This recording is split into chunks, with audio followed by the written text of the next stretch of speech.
Hey everyone, here is an advanced video, so if you are not an advanced Bitcoin user, you can just skip this one. But I heard an analogy recently that I thought was appropriate, and I wanted to walk through it for how the blocks in the Bitcoin blockchain are linked together, and how the difficulty adjustment, which adjusts about every 2 weeks, which is actually about every 2000, well, it's exactly 2016 blocks, but that happens on average exactly 2 weeks apart. Unless the Bitcoin miners are finding blocks a little bit too fast or a little bit too slow, then it is slightly more than 2 weeks or slightly less than 2 weeks. But that's part of what I want to talk about. Okay, so what is the Bitcoin blockchain? Well, the Bitcoin blockchain are blocks of transactions that are chained together, going back to the very first block, which is the Genesis block, which was launched on January 3rd of 2009. That is the genesis of the Bitcoin blockchain, was on January 3 of 2009. Okay, so the very first block was block 1. Right now we are more than 884,000 blocks in the blockchain, which means about every 10 minutes for the last more than 16 years, the Bitcoin blockchain has been adding a new block to the chain. So the way the Bitcoin blockchain is set up, effectively it's like a puzzle piece. It's like Satoshi Nakamoto put the very first corner puzzle piece on the board, and we got to build a puzzle in one long straight line where every puzzle piece is connected to only one more puzzle piece, and then on the front of it, and then on the back of it, another puzzle piece connects, and then that's how the chain is chained together. So nothing ever connects to the sides of the puzzle pieces. It's just a very long chain of a single row of. Okay, so imagine that Satoshi Nakamoto put down the very first puzzle piece, and it has only one end that you can connect anything to. So it's basically the anchor puzzle piece of the Bitcoin blockchain, and you got to figure out what the second puzzle piece is, and all the chains are going to connect together. So it needed to be, for a bunch of reasons I've explained on other videos, that Satoshi Nakamoto, the inventor of Bitcoin, wanted one new puzzle piece to be discovered about every 10 minutes, because he wanted to make sure. Okay, sorry, my signal is having issues here. So anyway, so it's like Satoshi invented the blockchain and put down the very first puzzle piece, which is just a flat end on three sides, meaning you can't connect anything on three sides. And he put down the very first puzzle piece, and then he had to figure out, how do I make it where everybody only finds a new puzzle piece every 10 minutes? Because he wanted there to be long enough for all of the computers anywhere in the world, including on satellites, including on the moon, including on everything, to synchronize and agree on the absolute definition of truth. And so he set the difficulty adjustment at 1, and 1 meant you had to try on the table. So it dumps a bunch more puzzle pieces on the table, so that instead of trying 4.3 billion, you've got to try maybe 5 billion pieces in order to find the next block. And then you got to try, as more computers join the network, you got to try 10 billion pieces. And it's not that more than one person can't find a fitting piece. It's just that on average, one piece will fit out of every 4.3 billion pieces. So that's the way the Bitcoin blockchain worked right out of the gate. And then every 2 weeks, which was every 2016 blocks, actually, every 2016 blocks, it would detect how long it took to mine, meaning to add, to find those 2016 puzzle pieces to string in a row, and then it would adjust the difficulty. So what started as you find a puzzle piece every 4.3 billion tries, you have to try 4.3 billion puzzle pieces to add a new piece to the chain, became an astronomically larger number, because computers are good at trying puzzle pieces. And so as you keep trying and trying and trying more pieces, more and more people join the Bitcoin network trying puzzle pieces, and it kept adjusting, making it harder and harder and harder and harder to find a piece. So in a second here, I'll talk about how hard it is to find a piece. But what is in a puzzle piece? So a puzzle piece, which is called a block, first of all, it has the shape, which is the cryptographic hash of the previous block. That's how you prove that your puzzle piece fits with the previous puzzle piece. So that's why it's called a block chain, because all of the pieces are chained together, and every piece references, it has a cryptographic hash, which is sort of the shape of the previous puzzle piece embedded in it. If that was not the case, you would not have a way of proving that you had found a piece that fit, or that somebody had not manipulated the puzzle by trying to replace earlier pieces. So every puzzle piece, which is every Bitcoin block, has the shape of the previous piece embedded in it. It also has all of the transactions from the last 10 minutes embedded in it. And it also has a special transaction, which gives whoever finds the puzzle piece extra Bitcoin. And it started at 50 Bitcoin for the first 4 years, then it was 25 for the next 4 years, then it was 12.5 for the next 4 years, then it was 6.25 for the next 4 years, and now it is 3.125 Bitcoin. So whoever finds that puzzle piece about every 10 minutes, they get 3.125 Bitcoin. Now, the last piece in the puzzle is a random number. And the reason it has to be a random number is because otherwise every puzzle piece would be the same. So once you tried one piece and it didn't fit, there'd be nowhere to go because you have to modify your puzzle pieces. You know, every puzzle piece has to be different. And so everybody's trying all these puzzle pieces, each of which has the transactions from the previous 10 minutes. It has the shape of the previous puzzle piece. It has the special Coinbase transaction, which is what the company Coinbase is named after. It has the Coinbase transaction, and it has a random number so that all the puzzle pieces that are being tried are a little bit different from each other. Again, if you didn't use a random number and you just use the same number over and over, then it'd be like trying a puzzle piece that didn't work and then trying it again. Well, no matter how many times you try the same not fitting puzzle piece, it's not going to suddenly start working. So you have to put a random number in every puzzle piece to make them all different from each other.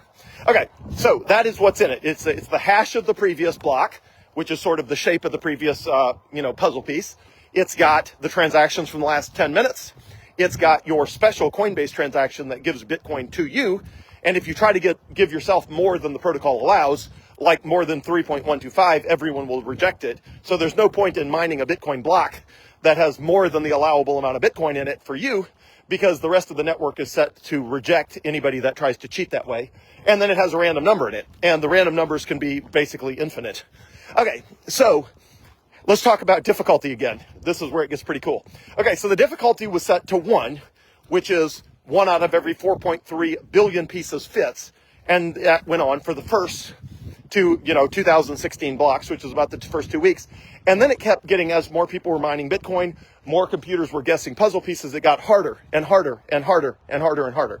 Okay, so the current network difficulty is 114 trillion. What that means, it is 114 trillion times harder to find a Bitcoin puzzle piece today than it was at the beginning. 114 trillion times harder. So how many puzzle pieces do you have to try on average, or does all the world's computers that are trying to mine Bitcoin, how many do they have to try in order before somebody gets a Bitcoin block? And the answer is about 600 billion trillion. Now, that means every second, so 10 minutes has 600 seconds in it. It's 60 seconds in a minute times 10 minutes. So that means there's about, out of 600 billion trillion puzzle pieces that have to be tried before somebody finds the next Bitcoin block. It's called mining a block. Mining because it was named after gold mining. You know, you have to chip away until you find the block. And it takes on average right now about 600 billion trillion tries. So if you break that down, divide it by 600 seconds in a minute, it means every second there is about 1 billion trillion puzzle pieces tried.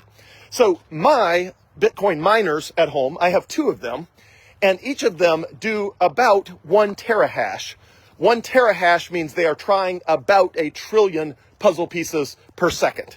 So even my Bitcoin miners at home can try 1 trillion puzzle pieces per second, trying to find the right puzzle piece.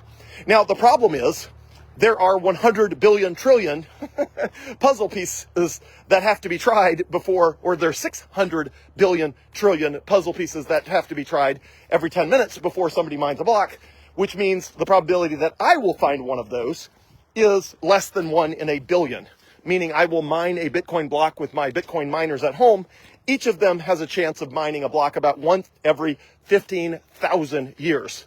And the reason it's 15,000 years is because that is about how long it takes to go through with me doing 1 trillion tries a second, and with the Bitcoin network requiring 1 billion trillion, then my chances of finding it are based on the fact that it takes me about 1 billion tries to get a Bitcoin block, and it takes about 115,000 years, 15,000 years to try 1 billion tries.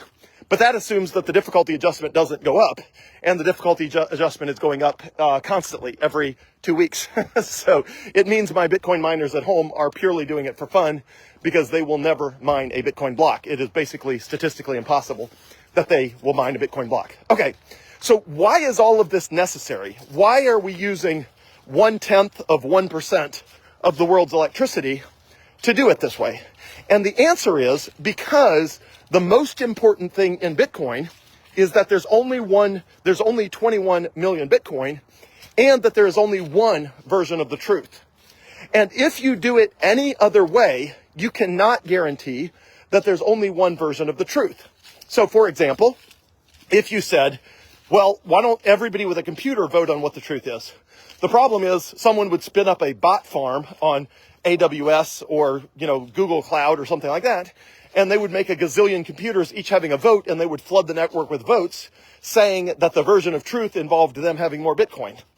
Or something like that. Now, cryptographically, you can't do that because you can't claim you have Bitcoin that you don't have, but they could try to do a transaction and then spread the word that they had not actually done the transaction. So they buy something, and then they try to reverse it by spreading misinformation about the nature of the transactions on the Bitcoin blockchain ledger.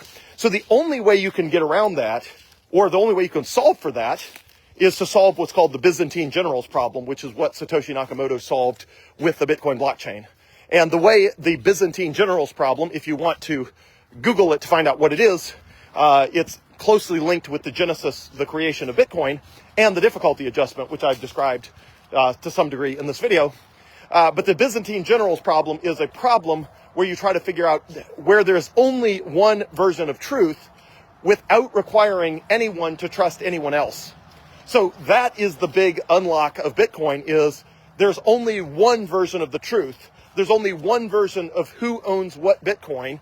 And there's only one version of the fact that there's, that an infinite number of people can check to make sure there's only 21 million total Bitcoin, and that nobody has, cheated the system somehow. So in order to have only one version of the truth, you have to have a huge amount of computing power deciding what that one version of the truth is. And here's the thing. Every time you add one of those puzzle pieces to the Bitcoin blockchain, on average, that somebody did enough work that they would only find a puzzle piece once every 600 billion trillion tries. So right now, when a block gets added to the Bitcoin blockchain, you know that the total amount of work that went into finding that version of truth was on average 600 billion trillion tries of that. So if you show up and somebody says, my version of the truth is better than your version of the truth, it's a very simple question, which is, who's got the longer blockchain? Because whoever has the longer blockchain did more work to create it. And the way Bitcoin is set up, the absolute version of the truth is whatever is the longer chain. And because you can't fake the longest chain, because it has the most proof of work embedded in it, it guarantees that the Bitcoin blockchain will only ever have one version of the truth. So again, you can't fake it because there's no way to fake I tried a gazillion, 600 billion trillion puzzle pieces. I can't say, well, hey, my puzzle's longer, because people are going to say, yeah, but look, you said it where the difficulty adjustment was easy, and then you added puzzle pieces. And the way the Bitcoin blockchain works is the longest chain, which is defined as the chain with the most proof of work in it, is always the absolute and only version of truth that exists in the world. And that is replicated across more than 100,000 computers around the world that keep a full and complete version of the entire Bitcoin blockchain, including me. I run 2 Bitcoin nodes at home, in addition to 2 Bitcoin miners, even though there's no reason each one needs to have one. You could mine an unlimited amount of Bitcoin with just one node, but I just happen to run 2 nodes. But anyway, so I have 2 nodes, both of which have the entire complete Bitcoin blockchain from the Genesis block to the present.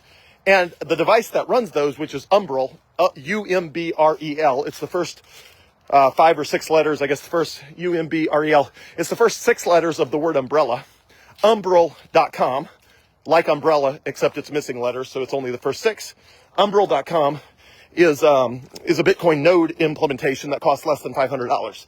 So if you want to run your entire own Bitcoin node with an entire copy of the Bitcoin ledger from the very first transaction in the past to the current, so that you are a participant in guaranteeing that there is only one version of truth, you can do that, and it costs $450, 450. So for less than $450, you can have an entire copy of the entire Bitcoin blockchain on your own computer, sitting at home, and it's pretty awesome. So anyway, that is how that works. It started as you got to try 4.3 billion puzzle pieces to mine, to find a puzzle piece that fits. Now you have to try 600 billion trillion puzzle pieces in order for it to fit. And you can trust the Bitcoin blockchain because there's only ever one version of truth, because whichever chain has the most proof of work in it, meaning you can prove that they had to try the most number of puzzle pieces to get it, is the absolute record of truth on the Bitcoin blockchain. And nobody before or after Satoshi Nakamoto figured out how to create an absolute single unalterable record of proof without having to rely on a central party to just tell you what the truth is. So you can go to your bank and ask the bank how much money you have, but they can change the numbers. You can go to the Federal Reserve and ask them how much money you have, and they'll tell you, but they can change the numbers. They can also change how much money there is, which makes your money less valuable. So nobody other than Satoshi Nakamoto has ever come up with a mechanism by which you can absolutely guarantee there is only one record of truth anywhere in the world, and that everyone agrees on that record of truth, and that record of truth is absolutely, completely unalterable. And that was done through the blockchain, which is effectively now 884,000 puzzle pieces all chained in a row, every one of them perfectly linked to the puzzle piece before. The chain is unalterable because if you broke the chain anywhere, you would have to redo that proof of work, meaning you'd have to re-find all of the puzzle pieces past the point that you broke it. And it has created one absolute irrefutable oracle of truth for the world, which is how Bitcoin works. But probably the most shocking thing is that we went from, you used to be able to find a Bitcoin block one every 4.3 billion tries to now you find a Bitcoin block every 600 billion trillion tries. That's how hard it is to mine a block on the Bitcoin blockchain, which is how important it is to know that there's absolutely positively only one record of truth, because anybody that tries to generate any other record of truth would have to compete with 600 billion trillion tries every 10 minutes, which is what the Bitcoin network is currently creating. So hopefully that trivia is fun, even though it's pretty advanced. And if I can help anyone on their Bitcoin journey, let me know. Thanks.